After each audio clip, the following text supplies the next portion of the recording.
Ladies and gentlemen, boys and girls, Dying Time is here. That's right, we are talking about Candyman, 2021's Candyman, on Kill by Kill.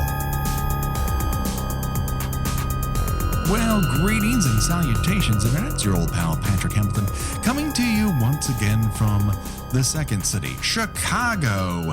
And this is the Kill by Kill podcast, where we are dedicated to celebrating the least discussed component of any horror film, the characters. Today, we're going to unpack all the goriest of details of the new Candyman in the hopes that a young artist's untimely end is just the beginning of the jokes we can make at their expense. And as always, there's only one person I trust that if we're going to stand in front of a mirror and recite a certain name 5 times, she'll help me after my throat is slashed by unbuckling her strap from my waist. The one, the only, Gina Radcliffe. How are you doing today, Gina? I honestly thought you were going to say that I would help you finish saying it, and I'd be like, hell, I would. Usually I'm in full agreement with the scenarios you put me up in, and then if you were to say that, I'm like, man, it's like you don't even know me at all. After I told you that Ouija board story. Yeah, that's very true. No, that's why I avoided it. I zigged on the zag. You know what I mean? Yes, thank you. You're more than welcome. So once a year or so, we like to take on a new film, especially if it's, really anticipated. And it's not our mainstay. It's not like we would like to do, because I know for both of us, we just saw this movie hours ago. Yes. So it's all very fresh in our mind, but we haven't had time to really ruminate on it necessarily. So these are very fresh takes. We're also going to bifurcate this particular episode into 2 halves. One will be our general impression for those who have not made it out. Although Candyman did very well this weekend, there's obvious reasons why not everyone may have been able to rush out and see it right away. So we're going to give you some very general impressions, and then we will let you know that we're going to go into spoiler territory and talk to people who have already seen it, or if you don't mind that we're going to talk about it.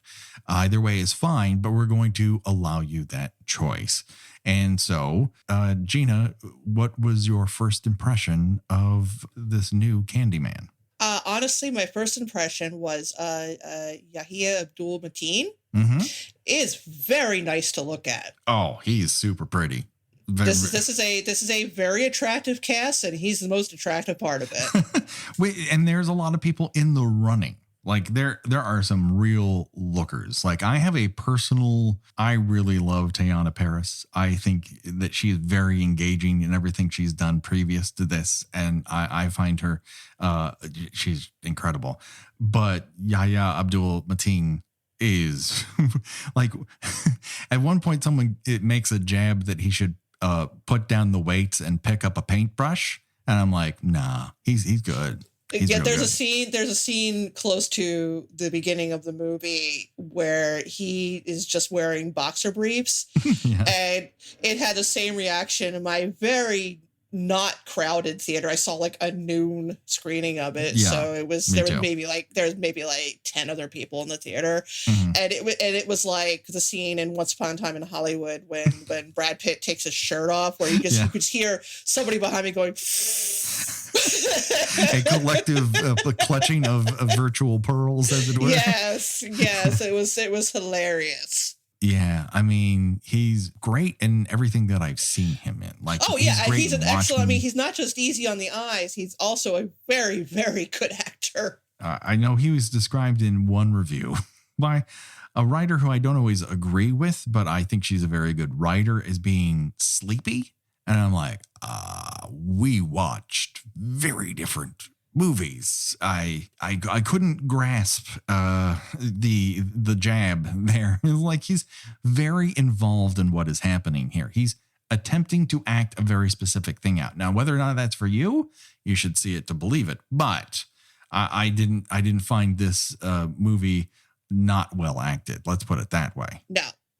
And that's in keeping with the original. The original, in addition to the other things, the other aspects of it that really make it stand out, it's also yeah, and I hate to use this phrase considering how long we've been doing this, but for a horror movie, it's very well acted.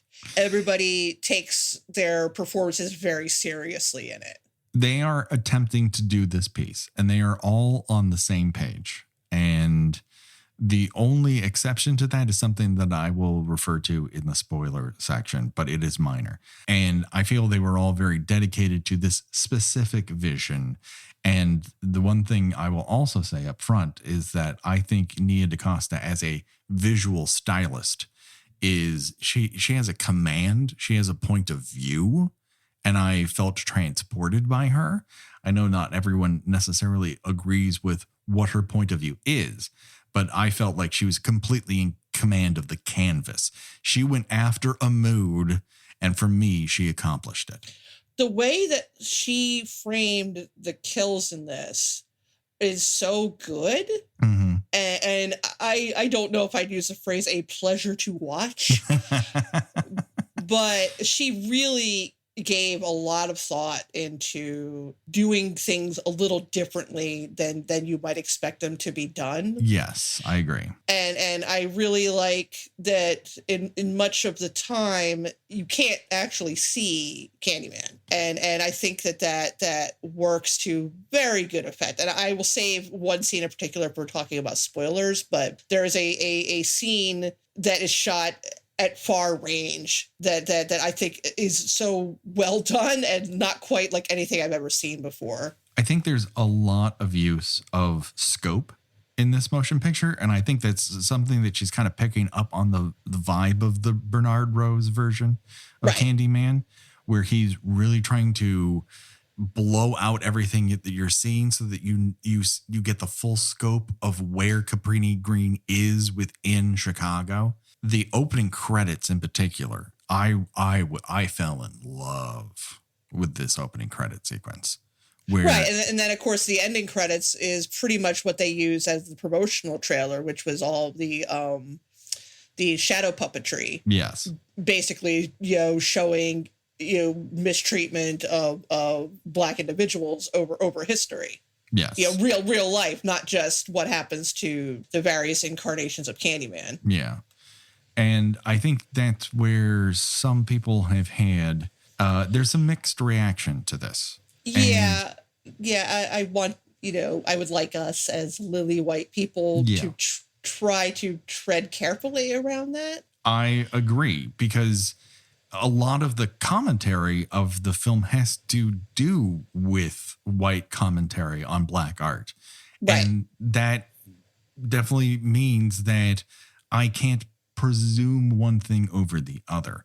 So I will also say that in things where there's a mixed reaction, there's also a chance for you to either, if it's making you react one way or making you react the other, the chances are that Candyman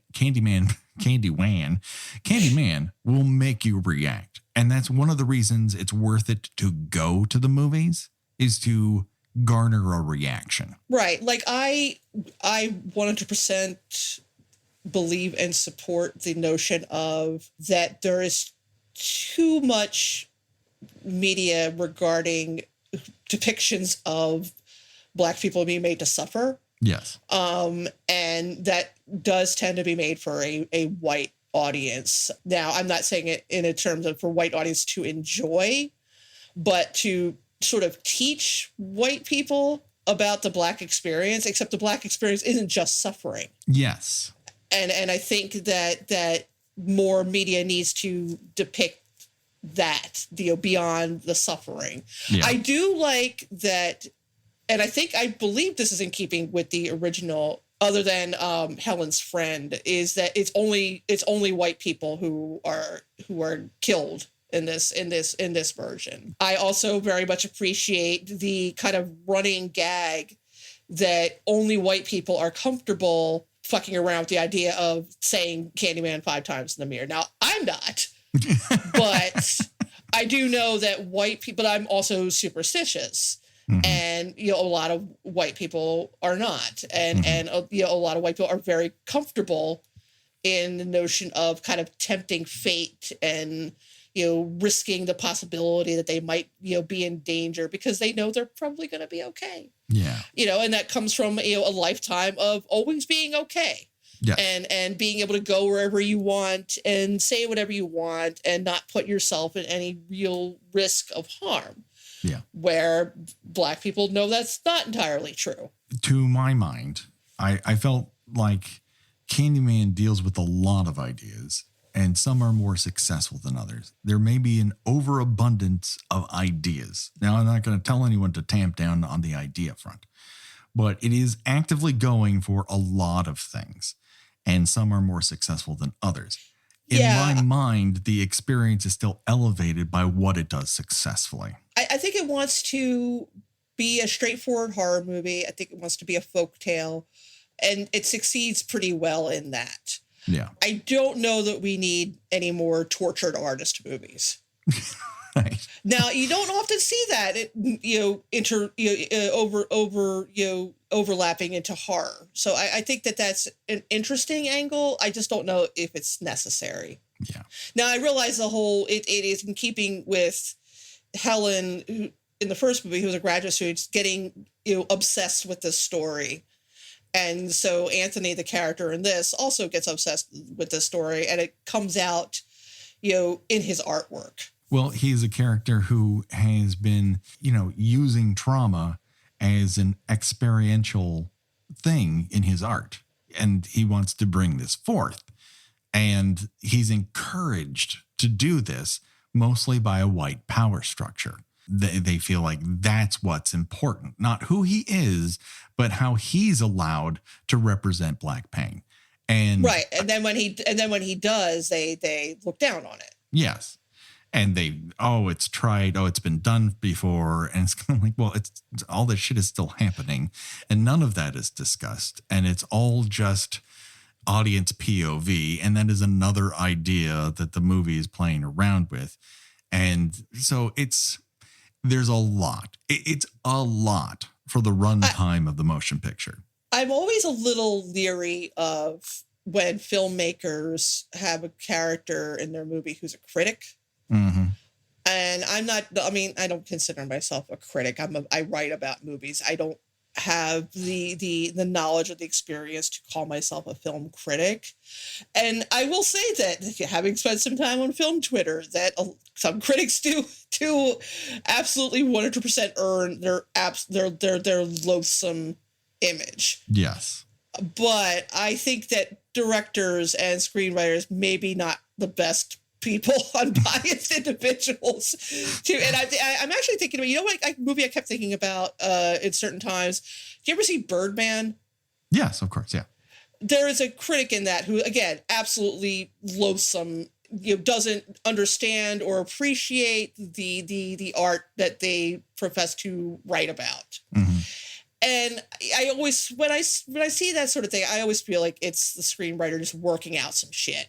Yeah. And it always comes off as kind of petty and unnecessary, because obviously, of course, screenwriters and directors aren't going to like critics. Of course they're not.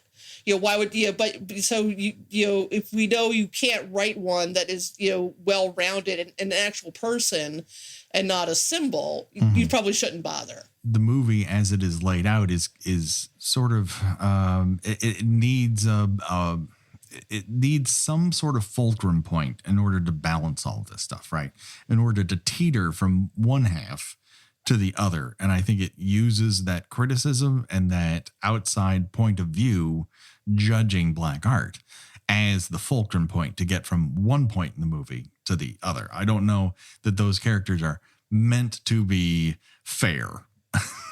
Well, no, but that's the thing. But the one guy they go to dinner with who just looks like Truman Capote, I had no idea that art dealers were such awful people. I don't know anything. I don't know anything about the art world, but I had no idea that art dealers was absolutely like awful people. All of them. Just okay, except for Tiana Paris's character. Yeah. And you could tell that she does not actually enjoy being around these people, but it's her job. A job that she is probably not actually very well suited for.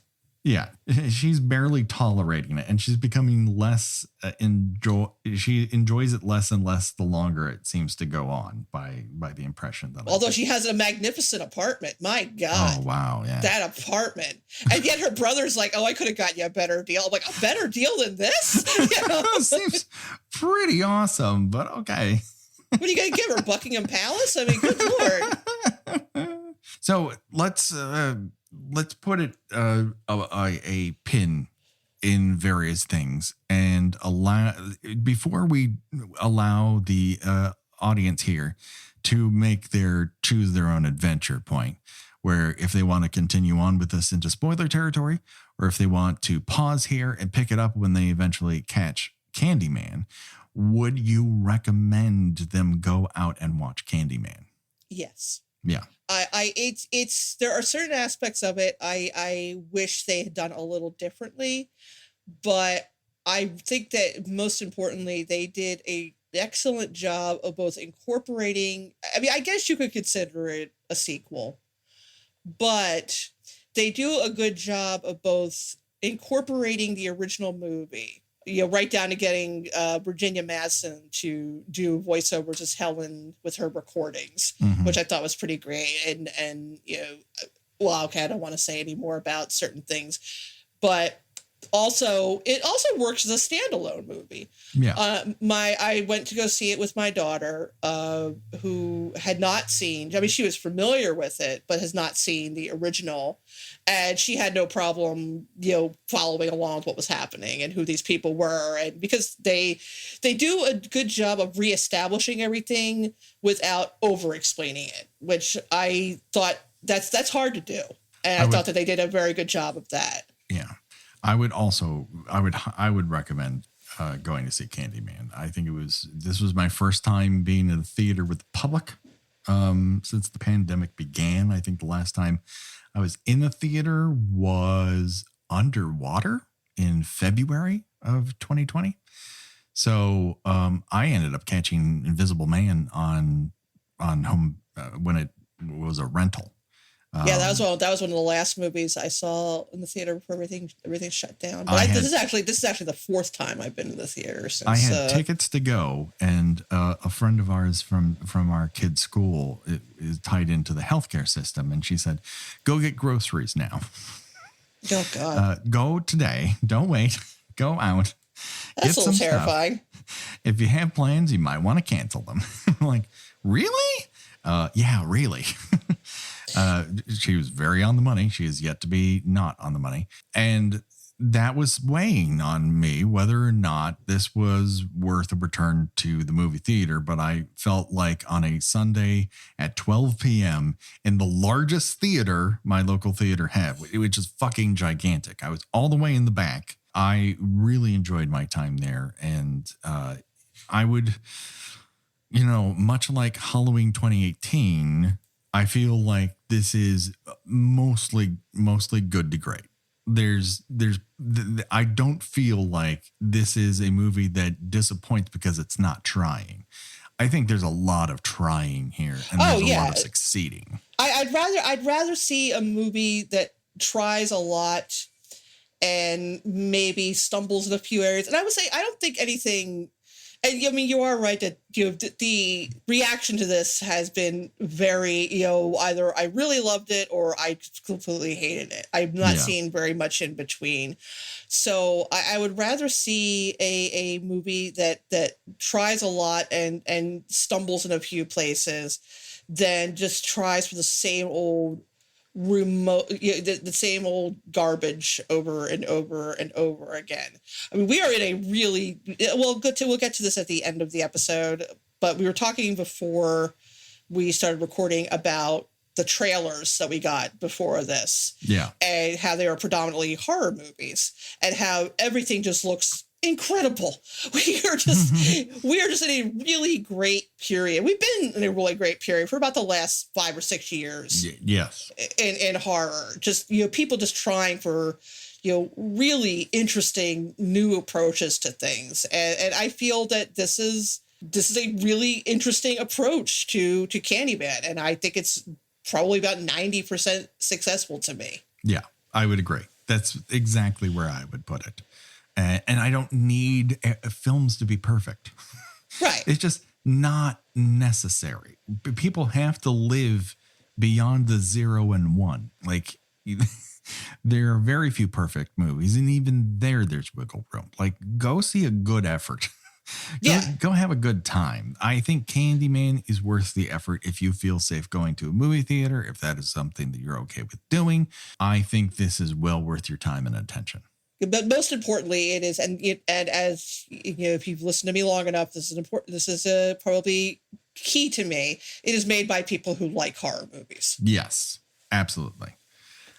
So if you haven't seen Candyman, this is where you can pause, or you can delete it and then re-download it so you can amp up our numbers. Either one is fine. We're not going to encourage you to do that, but if you want to do that, that's okay. If you feel that's what's necessary for you, you feel free to do that. The rest of you who have listened If you listened to 5 years of the podcast and want to hear a spoil movie you've been anticipating, if the rest of you who have already watched it or you don't care about spoilers, we're going to continue from now on. This is your spoiler warning. Okay. I found the inclusion of aliens in this very odd, and I'm not sure why little green men were hopping all about instead of bees. That was odd. That was a late addition, I guess. I mean, who knew he was, under mind control from the Russian government this whole time? I don't know why a certain character became a super spy halfway through this. That was weird. That he had a license to kill. That makes no sense. And the special guest appearance by Paul Hogan as Crocodile Dundee. I mean, who saw that? I had no idea they really kept that under wraps. I'm not going to say it's not a good joke. It's a great joke, but I'm going to need them to stop if I'm going to rip off a TikTok trend. That being said, now that you know all of those things are lies, with the exception of the Hulk Hogan bit, which I, again, found very hilarious, but incongruous with the importance of the rest of the movie. Let's get into brass tacks of Nia DaCosta's Candyman, co-written by her, Wynn Rosefeld, and Jordan Peele. I can remember a few years back when this was a big signing point between him and Universal to remake this. And I think putting a woman as the director here might have forecast this as leaning into the gothic romance element of the original. And I feel like, and one thing that people have come away with as a slight, that wasn't what I was expecting, was there really is no gothic romance to be found in this version. No, the Anthony who basically becomes the new Candyman already has a partner. Yeah. And there's no other woman predominantly in his life other than his mother. Right. Who is played by Vanessa Williams. And for whatever reason, like when I saw Vanessa Williams in the trailer, I was like, oh, fun. Okay. There's at least a connection, but I did not put 2 and 2 together. Really? I guess that. I guess he's the baby from the first one. For whatever reason, and I don't know why this is, but I blank out at the ending of Candyman. It's always a surprise to me that there's a bonfire involved. Really? Every time I watch it, that's such a dramatic moment. I agree, but I get so freaked out by all the parking lot scene, and when she's in with the psychiatrist and he gets yanked out the window, and the killing her boyfriend, in the apartment. Yeah, that's right. That's right. At the very end, though. So you remember that, but you don't remember the bonfire? I don't know why. Huh. Interesting. Yeah, I don't know. No one who has tuned into this show for a while now doesn't know I'm kind of a dum-dum. So it's not the first stupid move I've ever made. But no, I did not forecast him being that baby. It's interesting because ultimately they don't really do a lot with that. It's sort of, I'm not sure I really dug the idea of that he was always destined to become the next Candyman. I don't know how I feel about that. I feel that feels a little hokey to me. Yeah, because I don't feel like, does that mean all the other Candymen were predestined? I don't think so. No. The whole idea of a cyclical repeat of the same, white supremacist power structure, constantly knocking down those who try to rise above or just have the bad luck of being noticed by white people in power. That to me feels like that's an idea. There's not a Candyman, there's Candymen, and Candyman $. And here's what I'm sorry, go ahead. No, please. Here's what I thought was going to happen. Sure. And they did not actually take this route. And maybe in retrospect, I'm kind of glad they didn't do that either, because then it goes back into how so many horror movies in which Black characters are predominantly featured, depict them being made to suffer. Mm-hmm. I thought that when Clive, the dealer, and his assistant / possibly underage girlfriend, when they are killed, they're killed in front of a piece that Anthony created in an art show. I thought that it was going to be immediately assumed by the police that he did it. Yeah. And that he was somehow going to be killed or beaten or mistreated in some way. And then that kind of gradually turns him into the new Candyman. But here it's sort of like, oh, he was always meant to be. And I'm like, I don't know about that. Yeah. This because the movie is coming with this barrage of ideas and certain things I'm very appreciative of, like Tiana Paris's character, Brianna, is not a mere girlfriend, right? She has this past in which she saw her father kill herself. He was an artist. She's found herself in her own repeating pattern where now she is a girlfriend to another tortured artist. And basically supporting him in that in that luxurious apartment. Right. And he calls hours, but he didn't contribute to. Yes. And they are constantly reminded of this by her brother. Yes. Who I love. He's my favorite character in the whole movie. Yes, Nathan Stewart Jarrett. And I'm so glad that he was not killed off. That's a point where the movie zags on you a little bit. Is he's the comic relief? He's sort of the voice of reason up to a certain point. But he's never put in danger. He's not even put in danger. No, he's there. At no point is he ever even confronted with he doesn't actually even believe in Candyman. Yeah, I mean he will by the end of the movie, but he's never personally confronted with him. And so as we kind of alluded to, the vast majority of the victims here in the movie are white, but there to the point. Well, I'll get to that later. But it is revealed that William Burke, played by Colman Domingo, who I think at a certain point kind of starts to steal this movie, unbeknownst to anyone else. There's not a single false note in any of the performances in this movie.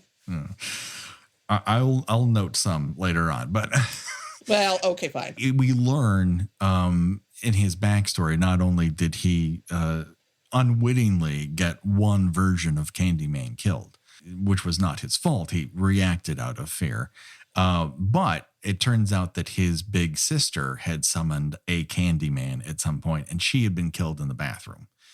So it's not, it once again kind of flops into, if the point of Candyman is this avenging force, but why is it doesn't matter who calls him, I don't, it flips and flops on this idea, and it's not consistent. I don't need it to be, but I was left a little, okay. So is he sort of tipping Anthony into becoming the new Candyman as revenge, as continuance? Does he believe he's the grand summoner of Candyman? That I don't quite, I'll have to ruminate on that. I'm not saying that question is bad. I just haven't personally found the answer to it. Well, I think it may also be you can interpret it any way you want to.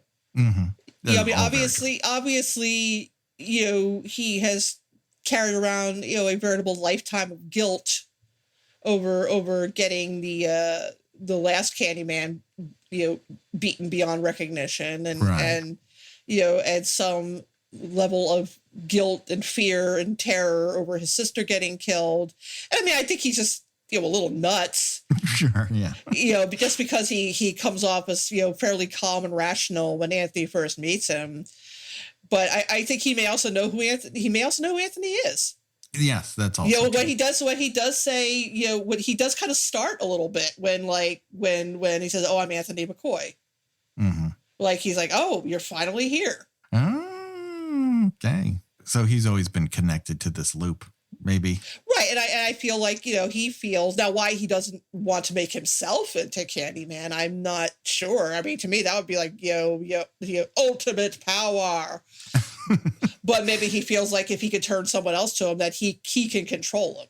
Yes, that plan does not work out very well for him because Brianna pens him in the face many, many, many times. Oh my God! Yeah, she stabs the shit out of him. But she's right too. Of course, yeah. No, she just saw this guy saw off her boyfriend's forearm and shove a hook in there. Oh God, yeah. Oh, we should probably mention, and I actually did tell a mutual friend of ours about this. Number one, there's a lot more body horror in this than there was in the first one, but I think there was none body horror. Well, I mean, he opens up his chest, and bees come out. Well, okay. There's a little bit there, but here it makes some very specific references, including Cronenberg's Fly. Yes, yeah. Which one of the few moments I had to look away from the screen. I'm like, oh shit, he's doing fingernail shit. Fuck. And when Anthony is revealed at the end of what has happened to him as the result of this bee sting, and there are these tiny holes. It's supposed to look like it's supposed to look like a bee. He basically looks like he has a beehive growing out. Trypophobia. If you have trypophobia, this is gonna be a rough watch. This is gonna be a tough hoe for you to row. Because I wouldn't say I call it a phobia. It does make me a little nauseous and sweaty. And I was feeling very nauseous and sweaty during the scene. I can't remember what discussion we were having, but someone had mentioned that at some point years ago, and I stupidly said, "Let me look this up." And then was shown many examples of it, and I said, "I'm so very fucking sorry I asked." You ever see a lotus flower pod? Oh my God. I was like, fuck. And yeah, that was a newer element that, he is basically like his arm begins to die in real time. Well, what I thought was weird was that nobody really commented on it, which I thought was a little disconcerting, but that had to have been on purpose. Like at one point, he goes to visit his mother, who he's mostly estranged from, and he's gotten his presumably where he's injured himself by pulling his fingernail off. Fuck. And she's like, "Oh, what'd you do to your arm? It looks bad." But meanwhile, his face is all starting to look like a burn victim, but also it's kind of like he's growing like almost like honeycombs in it. Yeah, it's beginning to look like cheesecloth on one side of his body. Right, yeah. And he goes to the emergency room. The doctor doesn't really comment on it. I'm like, okay, maybe can other people not see this? Well, I think we might be going into territory that is yet another idea that this film is dabbling in but not fully pursuing, which is ignoring black pain. I like that. Again, this movie has a plethora of ideas. It's not for a lack of ideas, but it's only 90 minutes long. Yeah. And I think at least it has ideas. So many movies we see don't. And I think that's another, if you want to see it that way, fine. Yeah. I mean, I had not thought of that. That makes a lot of sense. Yes. And I wonder if after time I'll come up with more theories, and I would love to see this movie again now, knowing where it's going, to sort of see it through that lens. But I teased it once before about performances I didn't quite buy. And here's a sequence that I did not quite buy. And that is the teenage girls at their college prep saying Candyman into a mirror. All of this entire crew, this entire sequence, I was like, I don't know. I don't know. Oh, come on. You don't think my kid pointed out that she could see people doing this on TikTok. You don't think that, like, what part of this did you not buy? I did not buy their performances. I didn't buy that I would absolutely buy that they do it, but it's like they're actors out of a different film. They just don't seem real to me. It's not the scenario. I did love when they're about halfway through doing it, and like the window slammed shut. And one girl just she's like, oh fuck this, and just walked out. I'm like, that would be me. The one Asian American out of the crew, the one non-white person runs like, fuck this. I've gotten close to this as I'm possibly going to get. I'm out. I mean, the biggest laughs in the audience were from non-white characters commenting on how they just don't do this kind of shit. Yeah, the biggest laugh was when Brianna, Tiana Phillips' character, opens up a door and like looks down a flight of stairs like a dark basement, and she's like, nope, and just like walks away. And like, darn right, no. And I think I'm not being that stupid. Come on. And I think that's something that Jordan Peele and I'm as adverse to anyone else calling this a Jordan Peele film, but he did co-write it. Yes. And I think that is something he comments a lot on in his movies. I would bring you back to the movie Us, which we did an episode on, whatever that came out 3 years ago, 12 years ago. Jesus, time has no meaning anymore. Yeah, time is elastic at this point. Yes. One of my favorite scenes, because it felt so real and so relatable to me, is when the tethered first show up at the main character's house, and they're just sort of standing out there like holding hands, and the husband is well, let me go out and check, and then Lupita Nyong'o starts sort of walking backwards. She's like it's like such a real reaction, like you're just gonna be like, nobody acts like terrified people in a lot of horror movies. Yeah, they have these bizarre moments of bravery where they are gonna walk down that dark stairwell into a basement they've never been in before, and this character's like, nope. And it's like, finally somebody's doing something rational.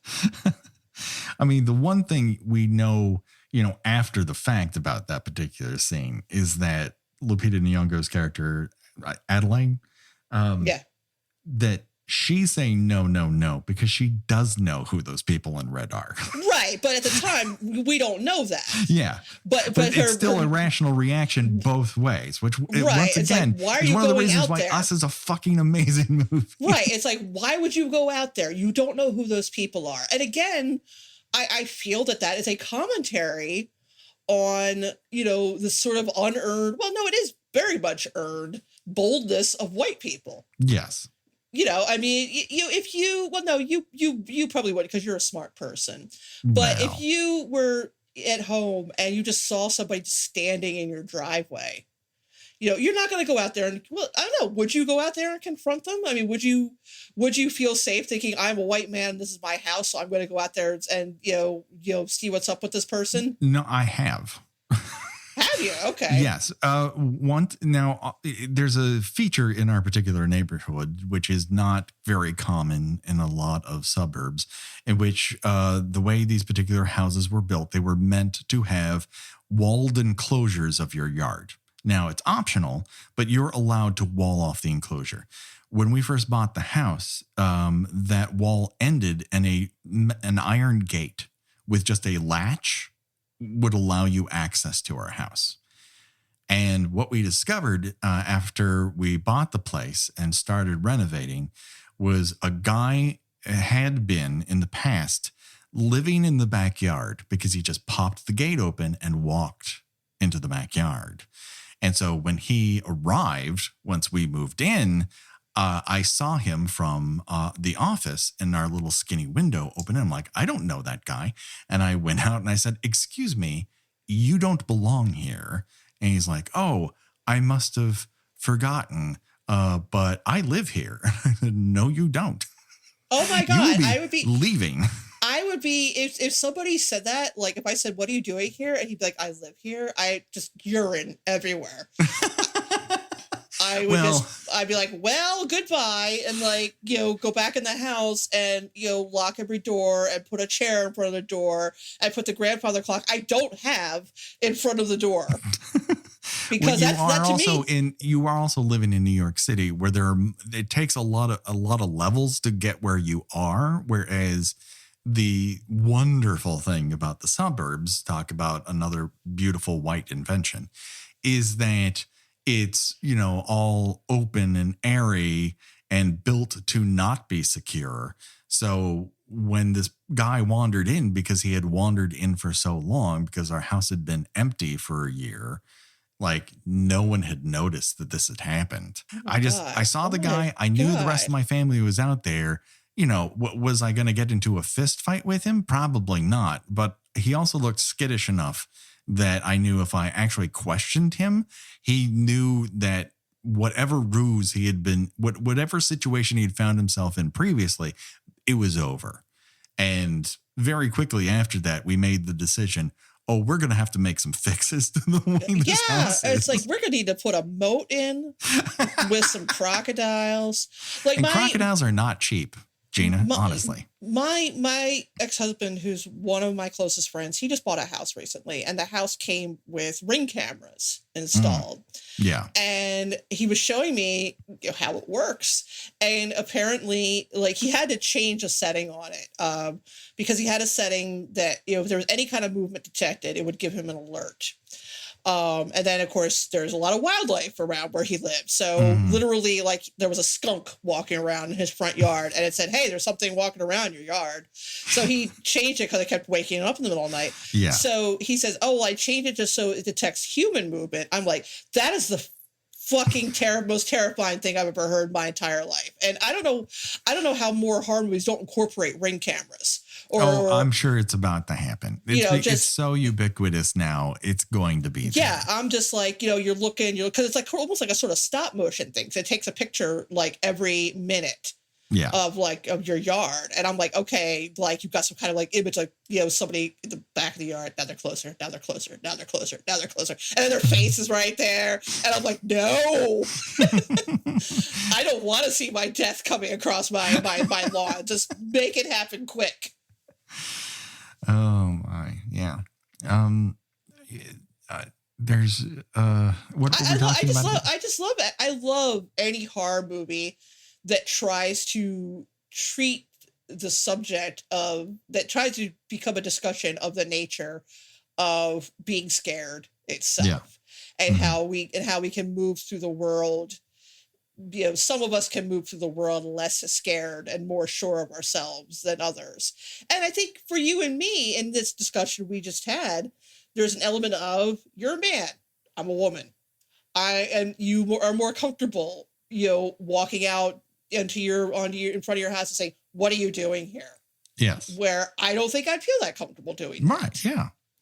Yes. Experience and POV, I think, have a lot to do with both how the film is constructed and how people are reacting to it, and the level of ideas that it has going on. And it has a lot of stuff. And the vast majority of it I really found interesting and thought-provoking, and a lot, turning the mirror towards myself as a person who shouts his perspective into a microphone and blasts it all over the place every week about what that does what I say, how my POV might be elevated over other voices simply because my standing in society, and how damaging that can be. But it also, in my estimation, does not ever take me off the hook. And I'm really okay with this. Right. I think that for being a pretty straightforward horror movie with folk horror and slasher elements to it, it's comparable in sheer ambition as The Lighthouse, as Hereditary, of just trying something different with horror. And using a city like Chicago as more than just window dressing. Now, if you're in Chicago and you have these lived experiences, you might have a different opinion of that. So again, I am the outsider here. I am the observer. I am not involved. And so if someone has an opposite idea of that because of that lived experience, I just have to accept that, because that can absolutely be true. And I think there's a lot of opinions here that can absolutely be true of Candyman. I think it can disappoint some people, and other people be really excited about what they've just experienced, and all those experiences being pretty damn valid. Pretty sensitive as far as horror movies go. While also, like, I Anthony is a very tragic character who meets with an ending that is both powerful and tragic.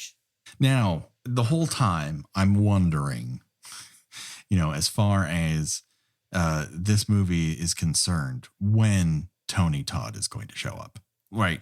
I didn't want to say that in the non-spoiler, because it is a very end of the movie.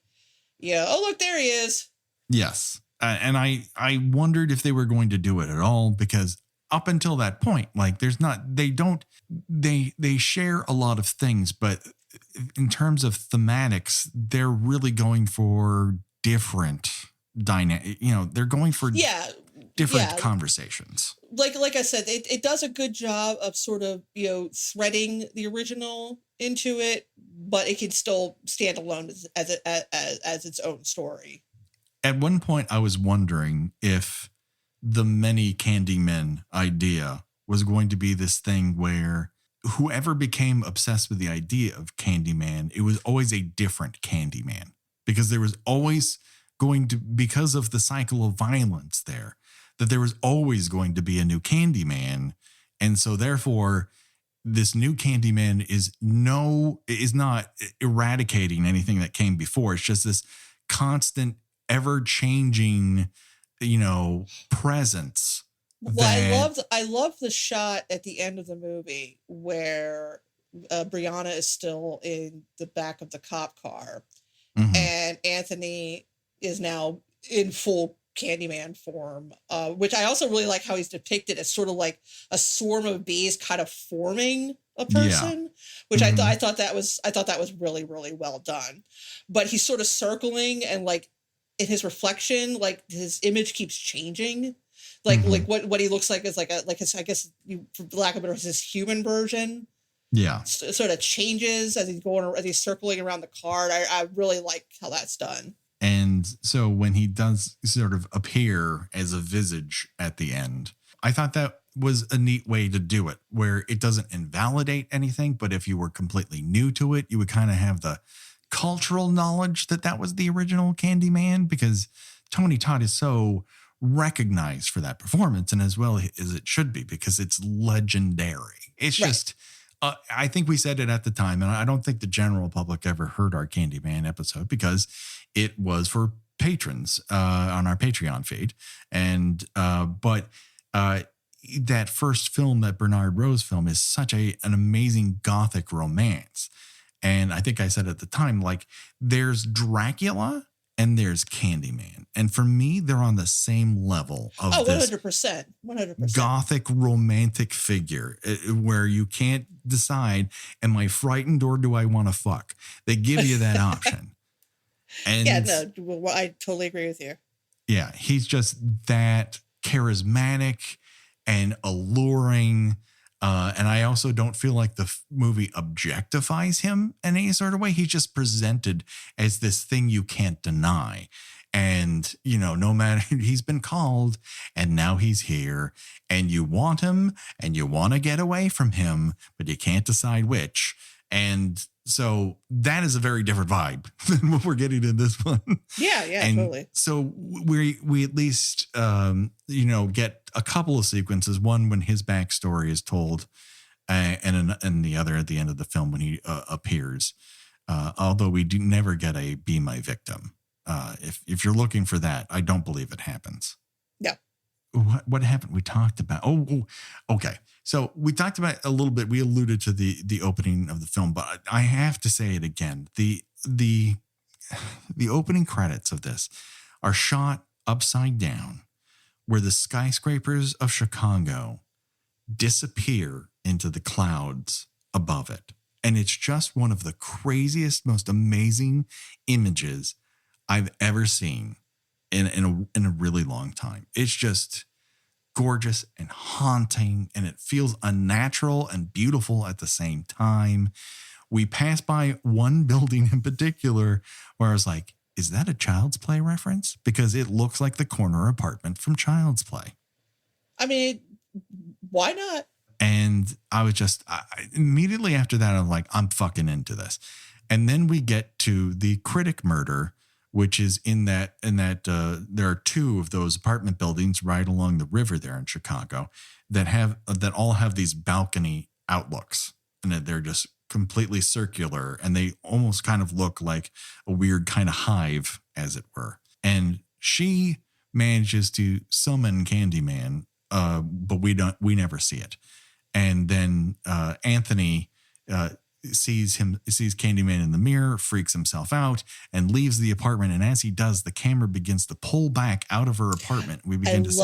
I love it. I actually was waiting for an Exorcist 3 homage. I expected Candyman to come kind of darting out from another room towards her.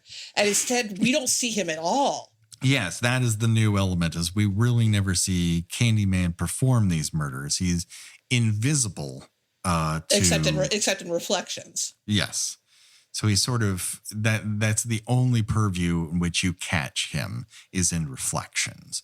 And the camera pulls out and she's killed and sort of torn, her neck is torn, and her artery spray catches along the window along her balcony, and it perfectly mimics the paint line that Anthony makes when he starts to paint the many Candymen. Right. And it's such an interesting angle, just to have it pulled out so far. Yeah. And I just thought, I honestly don't think I've ever seen anything like that before. It's I think this movie is trying a lot of different stuff. And so it certainly delivers a plenty of kills if that's what you're going for. And it has a lot of great mood. We just talked about The Exorcist and the sound design in that. And seeing this in a movie theater really highlights the sound design here, which is top notch. 100%.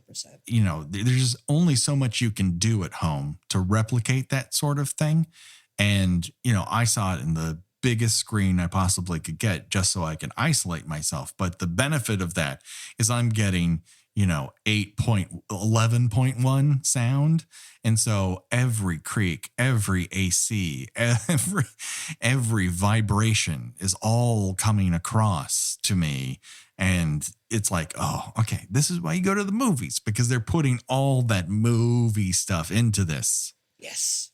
I don't think it's that much of a leap here for Nia DaCosta, because the previous film that I saw from her was Little Woods, and while that is not really supernatural at all, there is a constant mounting tension to it, because of the plot, because of the performances. And here she's definitely able to replicate that style into a full-blown horror movie. Yeah, I hope that she sticks with horror because she seems to have a natural flair for it. Yeah, I mean, she's all over the place because obviously she's done smaller stuff, but that's how the vast majority of directors start here. Her next film, she's sticking with Teyonah Parris because she's doing the Marvels for basically Captain Marvel 2. That's right. That's right. Yeah, I completely forgot about that. Yeah. So that would be interesting too. Hardcore. She does love those movies. I don't want to tell on her, but I'm listening to Blank Check right now because they're handling John Carpenter, and she was the guest for The Fog. Now, The Fog, is it top tier Carpenter? No. I love it. I love it too, but I also feel like, and even he will admit, like there's a lot of unsuccessful stuff that happened in The Fog because he basically remade a third of it by himself. And saw the first version of the film, said this doesn't work, and tried to rescue it. So it's not like it's not like you're telling tales out of school here. Even he admits that it's not perfect. But one of the comments she made, which I just had to put my head in my hand, was like, there's not a lot of, really super original horror happening right now. And I'm like, ooh. And it's like, that is quantifiably untrue. Yeah, that actually, that's a good segue in a moment to something else I wanted to bring up. Yeah, well, let's get right into it. I will only say that I have listened back to many episodes and found something that I said that in the moment I said with the full confidence of my, being a middle-aged white man, to be wrong. So we're all allowed that. So Nia DaCosta, she is allowed to make mistakes. She is allowed to have different opinions, and we should be celebrating the great movie we got out of her, which is Candyman. But please continue. I was going to say that when I saw the movie today, I had the rare double cherries moment of every trailer before the movie being for a movie that I was already interested in seeing, or was interested in seeing after seeing a trailer. Yeah. Let me see if I can recall off the top of my head what I got. I'm trying to look for your message here because I think you denoted it. I got, I mentioned on Twitter. I got Antlers, which Candyman has been about to come out for the past 2 years now, and has unfortunately been a victim of the pandemic. Yes. I got Titan. Yes, I didn't get that one. I wish I had, because I've only seen French it online. horror movie. Yeah. I got Lamb. I didn't get that one. I got Halloween Kills. Yes, I got that one. And I got Last Night in Soho. Edgar Wright. Jesus, Edgar Wright's mostly straightforward looking horror movie. And here's the thing about Edgar Wright. Is that guy knows how to sell a movie. You can tell that he cuts his own trailers because he makes moves that you're like, you know how to do this, because it's like directorial voice in marketing. When it ends on her in the cracked glass and other parts fading on it, you're just like, oh, that you're telling me you know exactly the kind of movie you're making. Right. You're just selling me that movie. Yeah, it's basically Edgar Wright does Giallo, and I am 150% ready for it. I am 100% ready for all of these movies. All of them look incredible to me, and we are in just such a good era for horror right now. Right. With the exception of Halloween Kills, these are all pieces of original fiction. Like, I know Antlers comes from a short story from Nia DaCosta, but he knows how to fucking make a scary story. And yeah, I read the story, and it seems like it's kind of only loosely based on it. Yeah. But what they seem to have created from it looks very compelling. I would agree with that. The only thing that I got that you didn't seem to get is James Wan's Malignant, which, speaking of Giallo, also completely looks like a Giallo. We've got a woman who sees a black figure killing people, and she's getting psychic visions of it, and it's got that James Wan, the background is liquid and changes thing, which, sometimes works. And I'd put Insidious in there and sometimes doesn't. But it's a swing, man. And I am down for a swing, and James Wan has certainly earned it. So I'm totally down for that one as well. Yeah. It's everything only a couple just looks weeks away. I'm like, well, I guess I'm going to the movies at least 5 more times before the end of the year. Yes. And, I hope we all get to go and go more often, because I love going to the movies. And this was a great example of why going to the movies is the best way to experience this. Yes, a guy 6 rows below me decided to check CNN in the middle of this fucking movie. But it's still the better way to do this. You can't pause it. You can't walk away from it. It is the best. It is the best sound. It is the biggest screen. And God, I really miss going to the movies. And I'm glad that my first time back, I got to see something as cool as Candyman. Yes. Yeah. This is my 4th time going back to the theater since everything opened up. But this is up there. This and The Green Knight are the best of that 4. Yeah, I can believe that wholeheartedly. I can't wait to check that one out. So that, I think, pretty much does it. Do you want to play Choose Your Own Death Venture? I mean, it's all, do you want to get slashed? Do you want to get slashed? Do you want to get slashed? Or do you want to get slashed? And I guess shot by the cops at the end, but that's not really an appropriate death for me, a tiny white woman, to choose. So I honestly really liked the critic's death. I thought that was pretty incredible. Yes. Someone who I very often, I don't always agree with their opinions, but I do find them to be a very good writer, had said that it wasn't messy enough and it was too slick. And I'm like, I don't know. I winced at all of it. I found it very dangerous and very scary and profound towards the end. And okay, you know what? The world is full of different opinions, and we're okay with that here at Kill by Kill. You don't take any of that shit to Twitter, though. No. Nuance has no parlor there. But it does here, at least for the time being, and until we are canceled, hopefully in the next 3 to 4 weeks, because it got a lot of shit going on. Anyways, before we go, Gina, where can people find you on these here internets? I write for spool.net. I cover television and movies. Actually, I will be, you just mentioned the movie Malignant. I will be reviewing that. Ooh, look forward to it. I also expect to be doing a 40th anniversary retrospective on one of my favorite camp classics, Mommy Dearest. Yeah. You want to talk horror movies? There you go. Am I right? Totes. And I am on Twitter under Porcelain72. Do it today, people. Check it out. You can, of course, find us on all the social handles. You can join our Patreon. We have a t-shirt shop where we have lots of cool things for you to wear. You can put them on anything, stickers, mugs, your chest, a hat. It's endless, and it's all up to you, and we appreciate it. More good things are coming your way. Next week, we'll be back. This week, we kind of took the dish by dish slot, but that's just the way the cookie crumbled when it came to release dates. But next week, we will be back with both episode 12 and episode 13, I believe, of Hannibal season 2, which has been a lot of fun.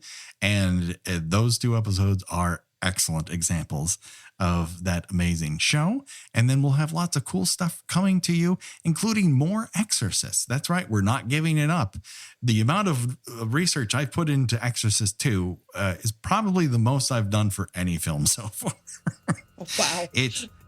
I needed to know some things about Exorcist 2, The Heretic, and you will find out what that is when we do that episode as well. Until then, for myself and for Gina, bye-bye, everybody. Bye.